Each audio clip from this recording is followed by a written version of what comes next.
नमस्कार दोस्तों, आपका बहुत बहुत स्वागत है आपके अपने YouTube channel study with Ranu sir में।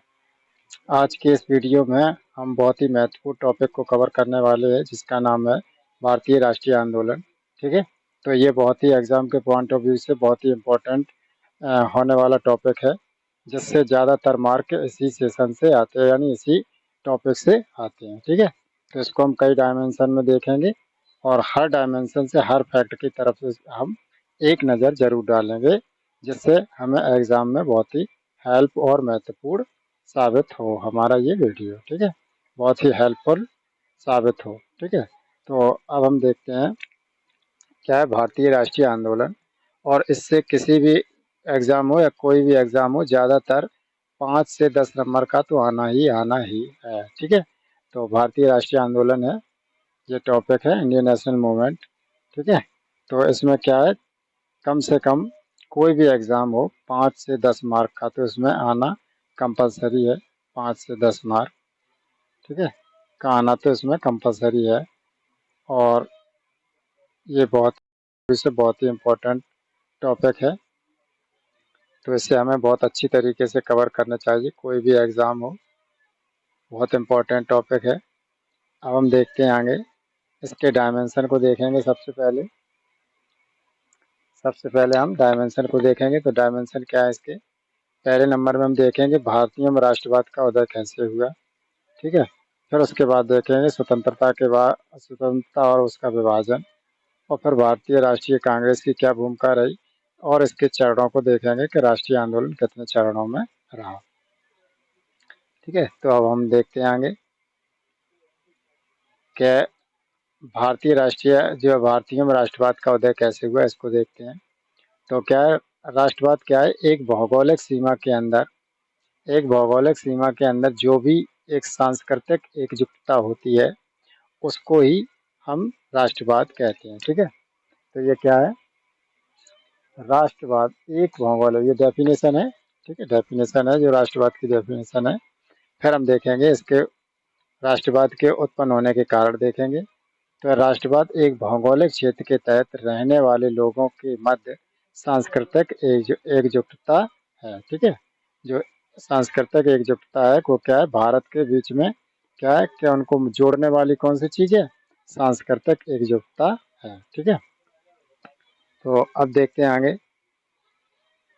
आगे क्या है, राष्ट्रवाद के उदय के कारण देखते हैं कि भारतीयों में राष्ट्रवाद के उदय कैसे हुआ।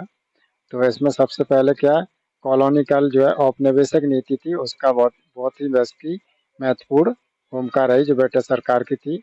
और पाश्चात्य यानी वेस्टर्न शिक्षा जो है, वेस्टर्न एजुकेशन और वेस्टर्न थिंकिंग आई, लोगों के मन में पश्चिमी थिंकिंग आई, जो यूरोप और पुर्तगालियों के द्वारा जब वो आए तो उनके सोच इनके अंदर आई। तो उनसे उसकी बहुत अच्छी भूमिका रही। और सामाजिक और धार्मिक आंदोलन हुए, इसकी बहुत महत्वपूर्ण भूमिका रही।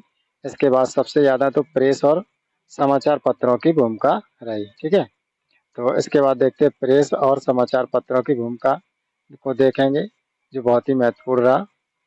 इसके बाद राजनीतिक जो है संस्थाओं का योगदान रहा, जो पहले थी, जो कांग्रेस से पहले और कांग्रेस के बाद भी देखेंगे। जो कांग्रेस के पहले थी कौन से संगठन थे, और कांग्रेस के बाद भी देखें कौन से संगठन थे। तो भारतीय राष्ट्रवाद, ठीक है, तो इसको देखेंगे। तो इसमें क्या, भारतीय राष्ट्रवादी ब्रिटिश शासन की संतान का परिणाम है, जो रजनी पादम ने इंडिया टुडे 1940 में प्रकाशित किया था, उसकी बात ये की गई, उन्होंने ये कहा था। अब आगे देखते हैं, एक मिनट, हाँ, कि इसमें देखते हैं क्या पहले के लोग, पहले के जो आंदोलन थे, पहले के संगठन थे, वो क्या इनसे उम्मीद रखते थे, क्या क्या कांग्रेस के जो पूर्व प्रमुख संस्थाएं थी उनके क्या विचार थे, तो वो देखते हैं कि 19वीं शताब्दी के उत्तरार्ध में भारतीय राष्ट्रीय चेतना के उदय में कांग्रेस की स्थापना से पूर्व अनेक जो राजनीतिक संगठनों ने महत्वपूर्ण भूमिका निभाई।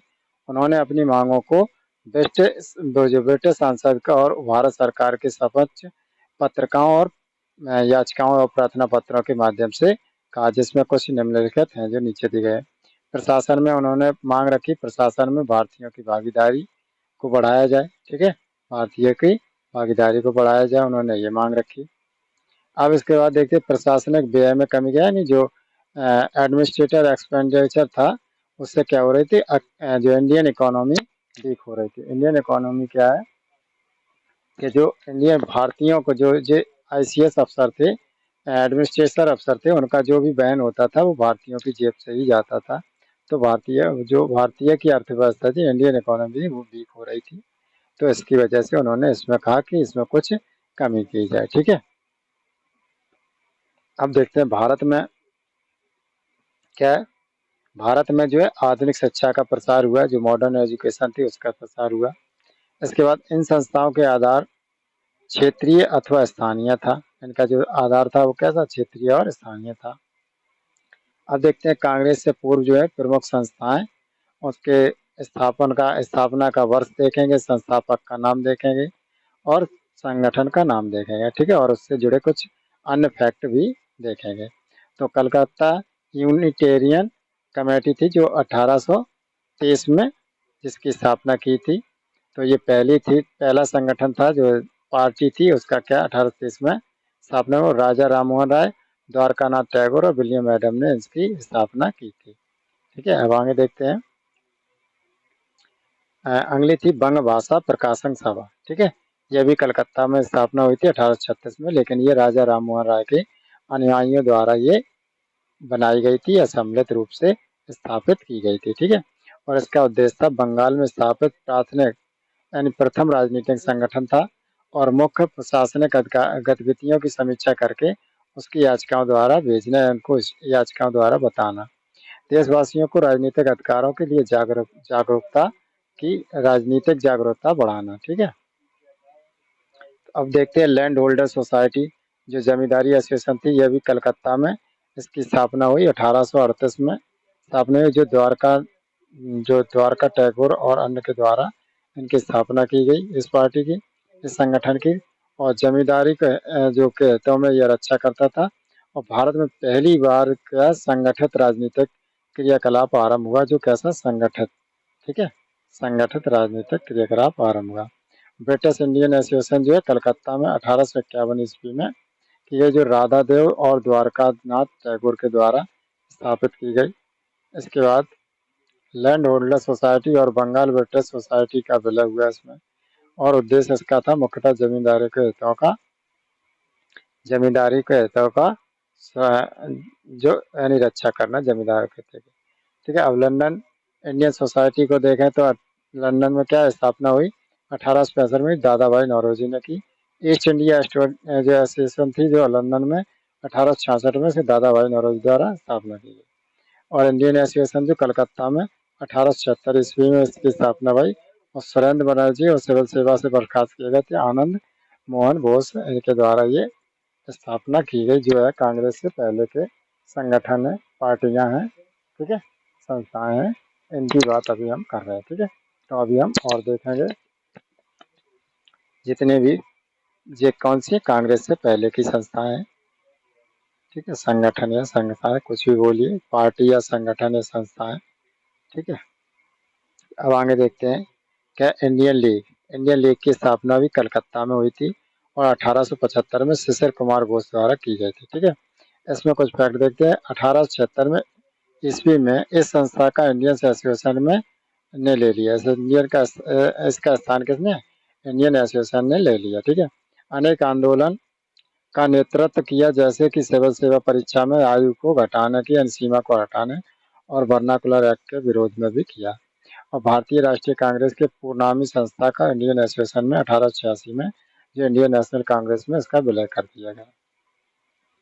अब इसके बाद देखते हैं आगे क्या चार चार नंबर का बंगाल ब्रिटिश इंडिया सोसाइटी। ठीक है, जो कलकत्ता में इसकी स्थापना 1847 में और जॉन थॉमसन ने की थी। इस संस्था में भारतीयों एवं गैर ब्रिटिश का प्रतिनिधित्व था, जो ब्रिटिश नहीं थे। ठीक है, और ब्रिटिश इंडियन एसोसिएशन इसकी हम पहले भी बात कर चुके हैं। तो क्या 1851 में स्थापना हुई और द्वारकानाथ टैगोर और राधाकांत द्वारा स्थापना हुई थी और बंगाल ब्रिटिश में सोसाइटी का विलय हुआ। इसमें मुख्यतः जमींदारों के हितों की रक्षा हुई। अब देखिए बॉम्बे एसोसिएशन जो बम्बई में 1852 में दादा भाई नौरोजी ने की थी। लंदन इंडियन एसोसिएशन जो लंदन में 1862 में पुरुषोत्तम मुदलियार ने इसकी स्थापना की थी। अब आगे देखते हैं लंदन इंडियन सोसाइटी, इसे हम पहले भी देख चुके हैं। ठीक है। और ईस्ट इंडिया एसोसिएशन, इसे भी हम पहले देख चुके हैं। ठीक है, याद रखने के लिए आपको फैक्ट है, फैक्ट के हिसाब से देखिए। अब देखते हैं पूना सार्वजनिक सभा, तो क्या ये बम्बई में 1870 में एम जी रनाडे और गणेश वासुदेव जोशी द्वारा की गई। तो इंडियन रिफॉर्म एसोसिएशन कलकत्ता में केशव चंद्र मैन द्वारा की गई थी। ठीक है, इसको इंडियन लीग को हम भी पहले देख चुके हैं, एक बार फिर देख लेते। तो 1875 में शिव कुमार बोस द्वारा की गई थी और इसका इंडियन एसोसिएशन में विलय हो गया था। ठीक है, और अनेक आंदोलन जैसे इन्होंने क्या आईसीएस अफसर यानी की आयु घटाने के लिए सिविल सेवा में और वर्नाकुलर एक्ट के विरोध में। ठीक है, और इसमें क्या इंडियन एसोसिएशन है 1886 में कांग्रेस में विलय हो गई थी, यह वही है। इसके बाद थे कोलकाता स्टूडेंट एसोसिएशन, जो कलकत्ता में स्थापना हुई थी 1875 ईस्वी में।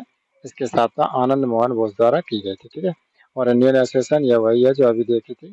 ठीक है, जितने ये रेड कलर में ये वही है जो एक बार हम कब पढ़ चुके हैं। अब देखते हैं मद्रास महाजन सभा, जो मद्रास महाजन सभा एम बी राघवाचारी और सुब्रमण्यम अय्यर और अनंत चार्लू द्वारा की गई थी।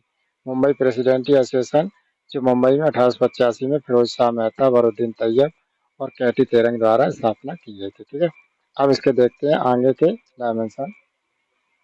क्या नंबर क्या है कि भारतीय राष्ट्रीय कांग्रेस का गठन और उसके हम आयाम देखेंगे, उसके डायमेंशन देखेंगे, किस किस डायमेंशन से इसके क्या लाभ हुए, क्या उपलब्धियां हुई और इसकी प्रतिक्रिया क्या रही। ठीक है, तो देखिए परिचय पहले नंबर देखते हैं, फिर विभिन्न मत देखते हैं, इसको किसने क्या मत दिया और आरंभिक अधिवेशन देखते हैं। उसके बाद प्रतिक्रिया देखेंगे, उसके बाद प्रकृति और उद्धव देखेंगे। ठीक है, तो परिचय में आ जाते हैं। उद्देश्य क्या है, कांग्रेस, कांग्रेस में लोगों का एक समूह, इसका अर्थ है कि लोगों का समूह जो कहाँ पे अमेरिका में माना जाता है। स्थापना इसकी 28 दिसंबर 1885 में हुई थी। 28 दिसंबर 1885 में हुई थी। जो अवकाश प्राप्त ब्रिटिश आईसीएस अफसर, जो आज आईएएस हैं अफसर बोले जाते हैं, उसके पक्षी विज्ञान एलन के जो तथा पक्षी विज्ञानी एलन एक्टॉम द्वारा इसकी स्थापना हुई थी। ठीक है, और वायसराय स्थान डफरिन थे और सूक्ष्मदर्शी और अल्पसंख्यकों की संख्या ऐसे माना जाता था। ठीक है, अब आगे देखते हैं प्रथम अधिवेशन। प्रथम अधिवेशन जिसमें इसकी स्थापना हुई थी उसमें कौन कौन थे, जो पुरम पवंतु प्लेग में आप देखते हैं इसके। अब 28 दिसंबर 1885 में बम्बई गोकुल दास तेजपाल सांस्कृतिक कॉलेज में इसकी स्थापना हुई थी। ठीक है, पहला अधिवेशन हुआ था और इसके अध्यक्ष थे व्योम चंद्र बनर्जी। ठीक है, और महासचिव थे कौन थे, ए ओम, और 72 सदस्यों ने भाग लिया था। और जे दादा भाई नौरोजी, काशीनाथ तेलन और जे फिरोज मेहता, दिनेश दिनसा वाचा, सीताराम सहाय और जे सुरेंद्र नाथ बनर्जी आदि शामिल उस समय पर नहीं थे, जो प्रमुख नेता थे। ठीक है, अब देखते हैं कार्य इसके, जो देखते हैं नामकरण कैसे हुआ। इंडियन नेशनल यूनियन जो है पहले इसका नाम था, फिर दादा भाई नौरोजी ने सलाह देकर इसका इंडियन नेशनल कांग्रेस कर दिया। और इसकी मांगें 9 थी और उसके उद्देश्य थे विभिन्न भागों के नेताओं को एकजुट करना। ठीक है, जो अलग अलग भाग थे उसको एकजुट करना और राष्ट्रीय एकता का विकास करना, समस्याओं पर विचार विमर्श करके सिफारिश निवेदन करके इसको समझाना या करना है। तो इंडियन नेशनल कांग्रेस का नाम दिया दादा भाई नौरोजी ने। अब देखते हैं द इंडिया में मिरर के कलकत्ता समाचार पत्र में राष्ट्रीय जो प्रथम राष्ट्रीय सभा थी और भविष्य की संसद का केंद्र बना। ठीक है, अब आगे देखते हैं कांग्रेस की उत्पत्ति के लिए संबंधित मतभेद क्या क्या थे। ठीक है, कौन कौन से मतभेद थे वो देखते हैं। किसी ने इसे सेफ्टी बॉल सिद्धांत दिया, जो लाला लाजपत राय ने इसे क्या सेफ्टी बॉल सिद्धांत दिया। ठीक है, और गोपाल कृष्ण गोखले ने क्या किया, ताड़ित चालक सिद्धांत दिया और भारतीय अभिजात वर्गीय आकांक्षाओं का मूर्त रूप बताया और क्षेत्रीय संस्थाओं का विकसित रूप बताया। ठीक है, किसी ने अपने अपने मत दिए। अखिल भारतीय संस्था का आवश्यकता की अभिव्यक्ति है। ठीक है, अपने अपने मत दिए। अब ये मत के सिद्धांत देखते हैं। सुरक्षा कपाट, जो सेफ्टी वॉल्व है, तो ये क्या है, गर्मपंथी के नेता थे लाला लाजपत राय ने 1916 में यंग इंडिया में प्रकाशित अपने लेख में ये बताया था जो ये दिया था कि यह सुरक्षा बल का पार्ट है या सेफ्टी वॉल्व प्रिंसिपल का सिद्धांत है। कांग्रेस की स्थापना को उन्होंने वायसराय लॉर्ड डफरिन की दिमाग की उपज बताई थी, ठीक है। और इसके बाद इस अवधारणा इस अवधारणा के अंतर्गत यह प्रतिपादित किया कि कांग्रेस ब्रिटिश वायसराय के जो है प्रोत्साहन का ब्रिटिश हितों के लिए पूर्ति के लिए स्थापित एक संस्था है, जो कि भारतीयों का समग्र प्रतिनिधित्व नहीं करती, ठीक है। ये अपने अपने मत दिए थे। अब तत्कालिक कांग्रेस के अन्य आलोचकों जैसे मार्क्सवादी, राष्ट्रीय स्वयंसेवक, CS एलियोज और गिरिजा मुखर्जी आदि लाला लाजपत राय ने इस सिद्धांत का उन्होंने समर्थन किया था, लाला लाजपत राय के, ठीक है। और सरकारी दस्तावेजों के आधार पर प्रमाणित हो गया कि ह्यूमस वायसराय डफरिन के अनुसार ही कार्य नहीं कर रहे थे और साथ ही कांग्रेस की स्थापना के पश्चात डफरिन कांग्रेस के प्रति असहनीय हो गए, यानी दूर हट गए। अब देखते हैं ताड़क चालीस सिद्धांत का है। इस सिद्धांत का जो है जो उद्धव है सुरक्षा कपाट की अवधारणा के विपरीत है, उसका उल्टा है। जो है गोपाल कृष्ण गोखले के दस्तावेजों को इस सिद्धांत का आधार बनाया गया। अब इसका इस सिद्धांत के अनुसार भारतीय बुद्धिजीवियों ने ह्यूमस का उपयोग भारतीय हितों के लिए किया गया था, ठीक है। अब देखते हैं धातव है कि ब्रिटिश सरकार कांग्रेस जैसी अखिल भारतीय संस्था की स्थापना को संदेह की दृष्टि से देखती थी, किंतु जो है सेवानिवृत्त ब्रिटिश अधिकारी इस संस्था से जुड़ने यह फलस्वरूप यह सरकारी को विभाजन का शिकार से प्रारंभिक से बच गया और इसका शिकार होने से बच गई।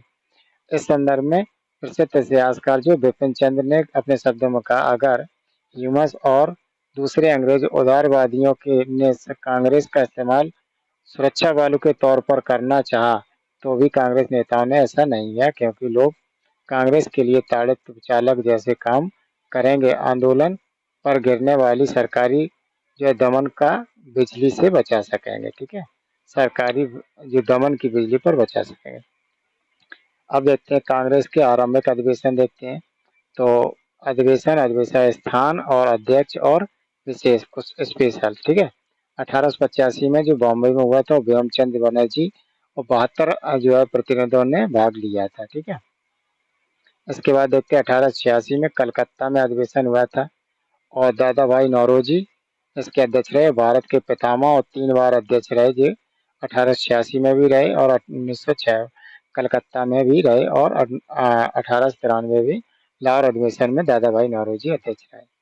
तृतीय था 1887 में जो मद्रास में हुआ था और बरुद्दीन तैयब यह प्रथम मुस्लिम अध्यक्ष थे, जो कांग्रेस के प्रथम मुस्लिम अध्यक्ष थे, ठीक है। चतुर्थ अधिवेशन हुआ था 1888 में इलाहाबाद में, जो जॉर्ज यूल इसके अध्यक्ष थे, प्रथम अंग्रेज अध्यक्ष थे, ठीक है। अन्य विलियम बेडर में जो बम्बई के अल्फ्रेड बेच में, मद्रास को 1994 हेनरी कॉटन और 1904 में मुंबई में हुआ था, ठीक है। लंदन में विलियम डिग्बी की अध्यक्षता में जो गठित कमेटी को स्थापना नामक की गई, ब्रिटिश अधिकारियों पर रोक लगाई।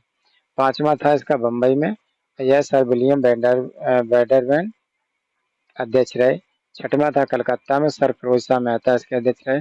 प्रथम जो है महिला स्नातक कादम्बिनी गांगुली ने भाग लिया था, ठीक है। अब इसके बाद प्रतिक्रिया देखते हैं इसकी क्या थी। तो वर्ग और प्रतिक्रिया, ऐसे ब्रिटिश थे वो क्या पहले सहयोगी फिर विरोधी हो गए कांग्रेस के। और व्यापारी वर्ग क्या कर रहे, सहयोगात्मक में रहे और जमींदार हमेशा विरोधी में रहे, ठीक है। आम जनता पहले मध्यम वर्ग फिर शिक्षित वर्ग आम जनता के साथ इससे जुड़ती गई।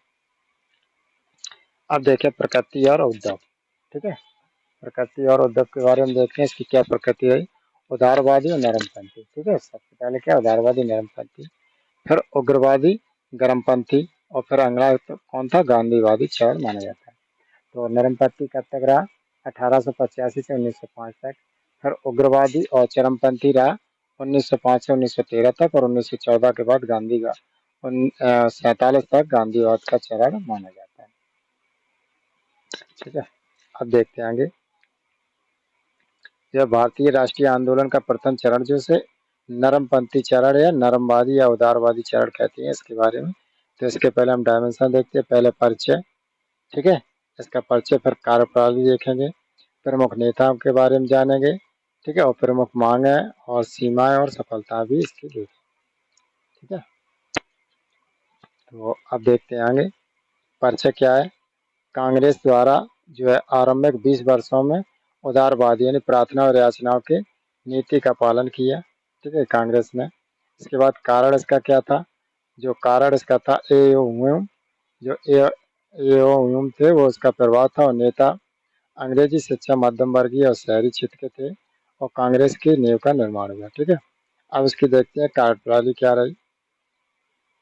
कार्यप्रणाली में अंग्रेजों की न्यायप्रियता पर विश्वास था, ठीक है, और इसमें राजवामवादी आंदोलन हुए और याचिकाओं के माध्यम से सुधारों में मांग की गई, ठीक है। और प्रमुख मांग क्या थी, साम्राज्यिक ढांचे के तहत सीमित स्वशासन, और इसके बाद थी असहयोग एवं संवैधानिक प्रदर्शन, राजनीतिक जागरूकता, ठीक है, और राष्ट्रीय एकता को बढ़ावा देना।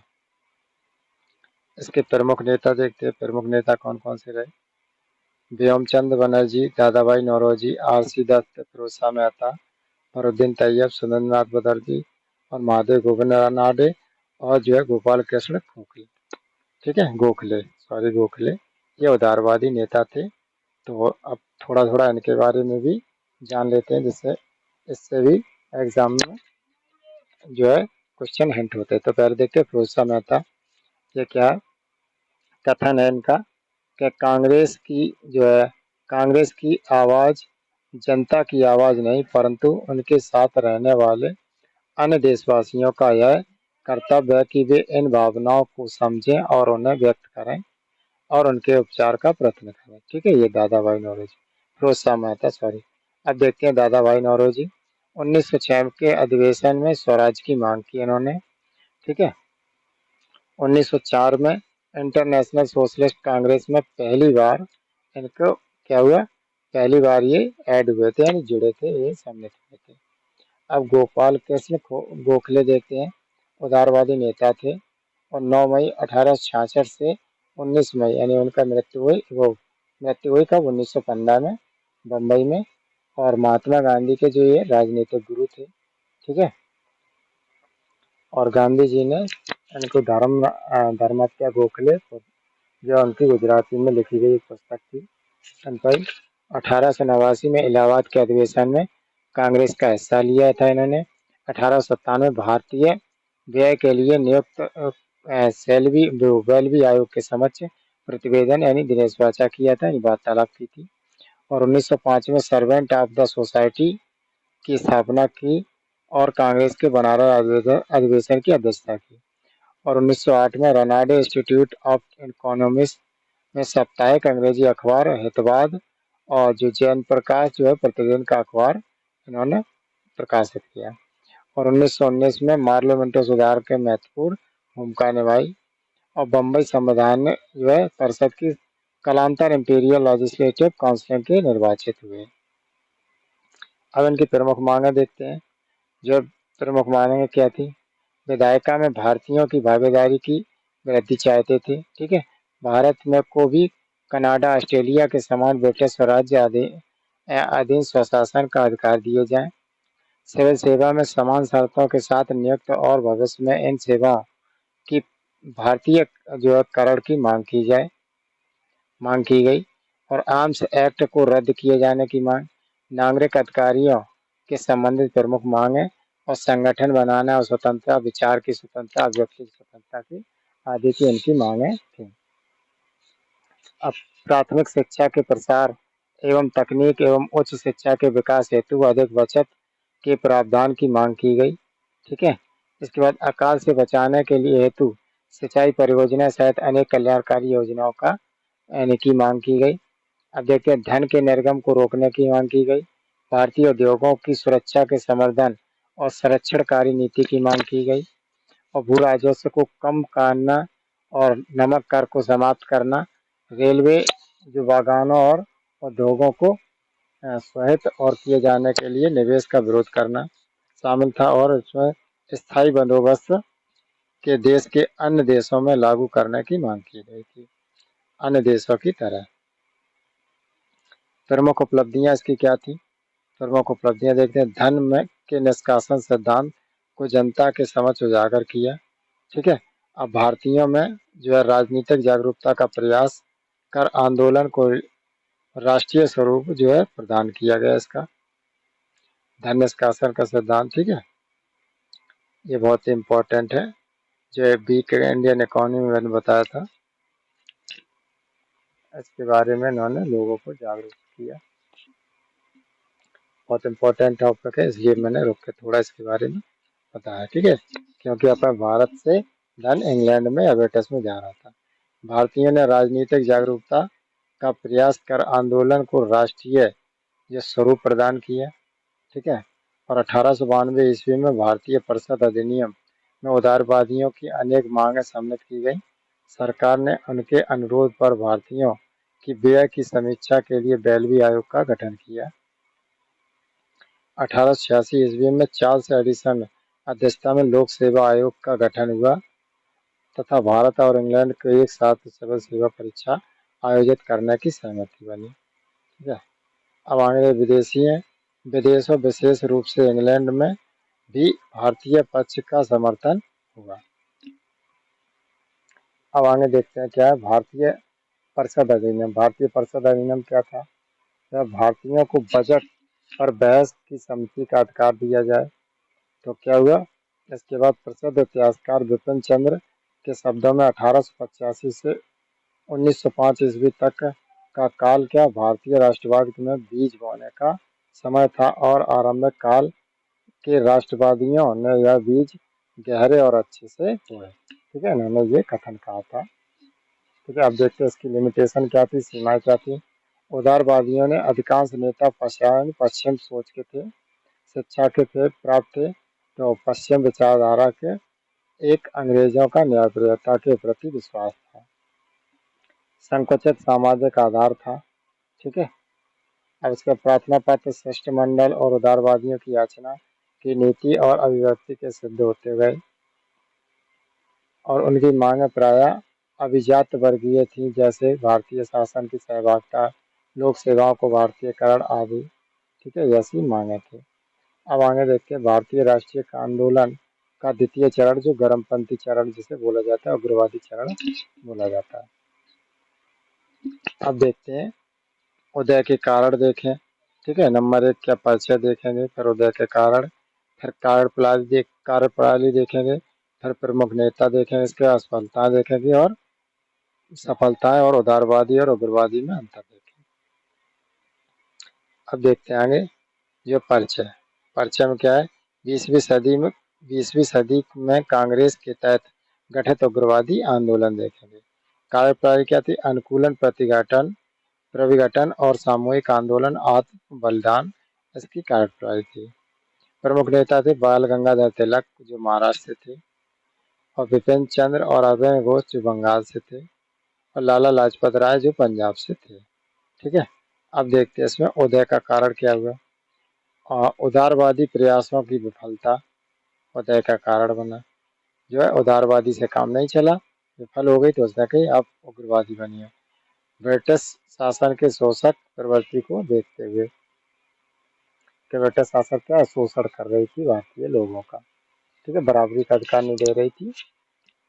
तो इसके बाद देखते हैं लॉर्ड कर्जन 1800 जो है 99 से 1905 तक प्रतिक्रियावादी नीतियां इसने अपनाई। ठीक है, 1904 में भारतीय विश्वविद्यालय अधिनियम एक्ट पास हुआ। ठीक है, जो 1904 में 1905 में बंगाल विभाजन एक्ट पारित। ठीक है, अब इसके देखते हैं सामाजिक सुधार आंदोलन। इससे क्या रिलेटेड? तिलक जो है गणेश और शिवाजी का उत्सव में इन्होंने किया। दयानंद सरस्वती ने स्वराज की मांग की और स्वामी विवेकानंद, अरविंद घोष आदि ने इसका सुधार किया। अंतर्राष्ट्रीय घटनाओं का प्रभाव 1896 में एथियोपिया में इटली को हराया। 1905 में जापान एशियाई ने रूस को हराया और रूस ने जायरशाही के खिलाफ क्रांति की। आयरलैंड का ब्रिटेन के खिलाफ आंदोलन हुआ। अब इसकी देखते हैं कार्यप्रणाली। कार्यप्रणाली क्या है? तो कार्यप्रणाली क्या है?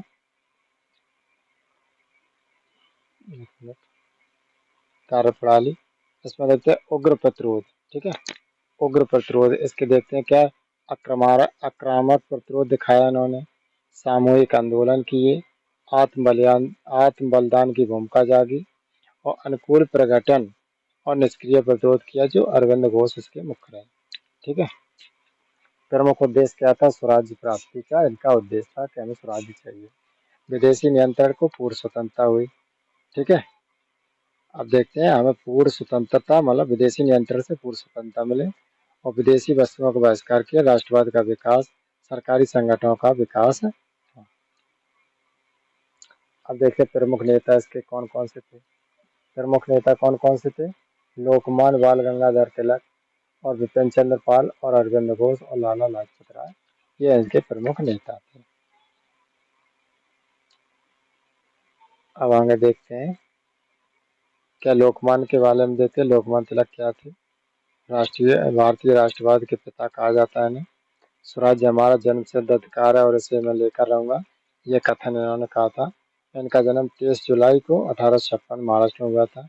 ये प्रमुख उग्रवादी नेता थे, उदारवादियों का विरोध करते थे। हमारा उद्देश्य आत्मनिर्भरता है, भिक्षावृत्ति नहीं, ऐसे इन्होंने कथन कहे। कांग्रेस जो प्रार्थना, याचना और विरोध का की राजनीति है और कांग्रेस भीख मांगने वाली संस्था है। कांग्रेस का अनुयायी विनय और विरोध की राजनीति है। ठीक है, ये ऐसे इन्होंने कथन कहे थे। अब ब्रिटिश शासक का तीव्र विरोध किया इन्होंने। 1908 में केसरी में लेख में इन्होंने लिखा क्या किया, मंडले जेल बर्मा, ठीक है, मंडले जेल के बारे में, और 6 वर्ष कारावास। और इसमें क्या है, बम्बई में कपड़ा मिल के मजदूरों को राजनीतिक हड़ताल पर दिखाया, मैक्सलोर में बचाव किया और गीता रहस्य के पुस्तक लिखी। अब देखते हैं बैलेंटाइन सिरोल, अशांति का जन्मदाता इन्हें कहा गया। इसमें वैलेंटाइन सिरोल ने कहा कि ये अशांति के जन्मदाता है। ठीक है, मैक्सलोर ने संस्कृत के विद्वान बताया। अखाड़े, लाठी क्लब, गो हत्या विरोध में थे ये। महाराज शिवाजी और गणेश उत्सव का इन्होंने किया। पुणे के असिस्टेंट कलेक्टर के रेड की हत्या की और 18 माह की सजा हुई। अखबार में मराठा दर्पण और केसरी मराठी में इन्होंने प्रकाशित किया। और इनकी पुस्तकें थी कौन कौन सी, गीता रस, आर्य का मूल निवास स्थान आदि, ये पुस्तकें थी। इनकी मृत्यु कब हुई, 1920 ईस्वी में इनकी मृत्यु महाराष्ट्र में हुई।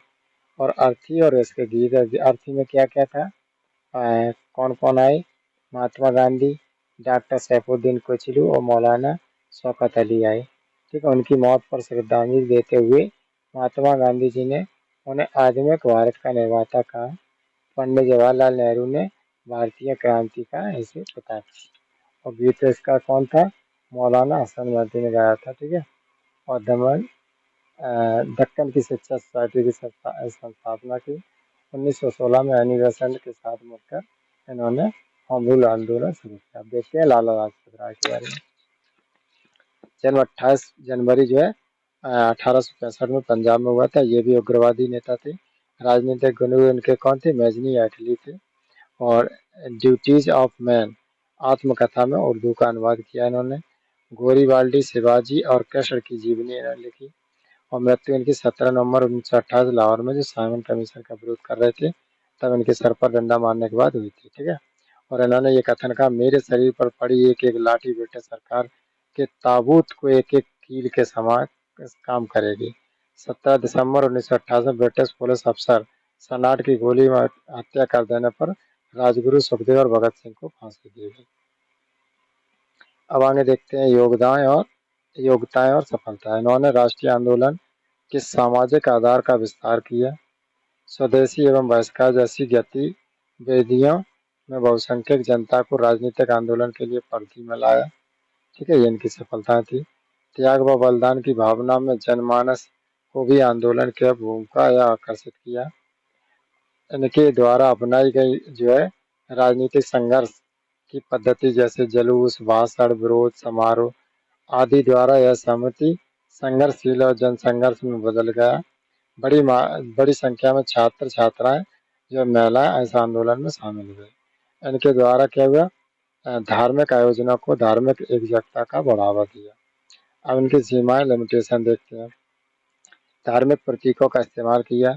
1907 में सूरत अधिवेशन में कांग्रेस का विभाजन हो गया। ठीक है, और क्रांतिकारी आंदोलन को बढ़ावा मिला, जिससे अराजकता बढ़ी और लोगों को ब्रिटिश दमन का शिकार होना पड़ा। ठीक है, अब इसके बाद देखते हैं जो मुस्लिम समुदाय की दूरी भाई सांप्रदायिकता और हिंदू प्रभुत्व हुआ, और कांग्रेस अपने पतन की ओर लड़खड़ाती हुई जा रही थी। ये करजन ने कहा था, ये कथन कहा था करजन ने। ठीक है, अब इसके बाद देखते हैं, आगे देखते हैं उदारवादी उग्रवादियों में अंतर। ठीक है, तो उग्रवादियों उदारवादियों में अंतर देखते हैं। अंतर क्या है? सामाजिक संरचना, राजनीतिक प्रतिनिधित्व और वैचारिक मतभेद, ये सब देखेंगे। उच्च मध्यम वर्ग अभिजात जातवादी का दृष्टिकोण नरमपंथी थे, और इसमें निम्न मध्य वर्ग के गर्मपंथी में थे। राजनीतिक विरोध क्या था? याचिका की नीति और इनका निष्क्रिय विरोध, यानी विरोध करना। अन्य वैचारिक मतभेद का वेस्टर्न कल्चर था, वेस्टर्न ब्रिटिश शासन प्रणाली का पक्षधर थे, और जो भारतीय संस्कृति और विरासत के समर्थक थे। ठीक है, और लक्ष्य और मतभेद इनका था अंग्रेजों के अधीन स्वशासन, और इनका था स्वराज्य पर या स्वाधीनता, बिल्कुल पूर्ण स्वराज। ठीक है, तो ये आपका पार्ट 1 हो गया। तो इसके बाद आपको हम एक पार्ट 2 या पार्ट 3 या जितने भी पार्ट बनेंगे, यानी कंप्लीट ऐसी पीपीटी के तहत हम आपको पढ़ाएंगे। ठीक है, और आपके लिए बहुत ही फायदेमंद साबित होगा ये। तो है।